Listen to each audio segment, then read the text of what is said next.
Central యూనివర్సిటీకి సంబంధించి మరి వారు రీట్వీట్ చేసేది సమితా సిబర్వాల్ గారు చేయడం జరిగింది. ఆమె అందుకే చెప్పింది క్లియర్గా. ఏం చెప్పిందంటే, నేను పంపించే రీట్వీట్ చేసింది అక్కడ ఉన్నటువంటి ప్రాక్టికల్గా వాస్తవంగా ఉన్నదాన్ని చేశానని చెప్పారు. కాకపోతే నోటీసు మాకే ఒక్కరు ఇచ్చారు కాబట్టి ఒక సీనియర్ ఐఏఎస్ ఆఫీసరు, అదేవిధంగా చీఫ్ సెక్రటరీ గారిని మీరు చూసారు, మన సుప్రీంకోర్టు కూడా జైలుకు పోతారా అన్నారు. మరి శాంతకుమారి గారు సీనియర్ ఐఏఎస్ ఆఫీసర్, ఆమె టోటల్ క్యారియర్లో ఎక్కడ కూడా ఆమెకు చెడ్డ పేరు లేదు. కానీ మన సుప్రీంకోర్టు కామెంట్ వల్ల ఆమె ఎంతో హ్యూమిలేషన్కి గురైందని మనం అర్థం చేసుకోవచ్చు. ఎందుకంటే ఒక మంచి హానెస్ట్ ఆఫీసర్కి ఇలాంటి చివాట్లు రావడం అనేది బాధాకరంగా, మాకు కూడా బాధాకరంగా ఉంది. ఎందుకంటే ఆమె పూర్తి క్యారియర్లో ఎక్కడ కూడా ఆమెకు ఒక చిన్న మచ్చ కూడా లేకుండా ఆమె పనిచేసుకుంటూ వచ్చాది.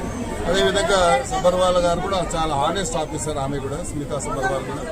మరి ఆమె ఉన్న వాస్తవాన్ని రీట్వీట్ చేసింది తప్ప ఏదో గవర్నమెంట్ చేసిందని నేను భావించడం లేదు. గవర్నమెంట్ ఉద్దేశపూర్వకంగా బ్లేమ్ చేసిందని నేను భావించడం లేదు. ఎందుకంటే గచ్చిబౌలి ఏదైతే ఇష్యూ ఉందో అక్కడ డీప్ ఫారెస్ట్ ఉంది అని చెప్పి రకరకాలుగా వచ్చింది. కాబట్టి దాని విషయంలో ప్రభుత్వం మళ్ళీ మళ్ళీ పునరాలోచన ఉంది అనేది మనం చూస్తా ఉన్నాం.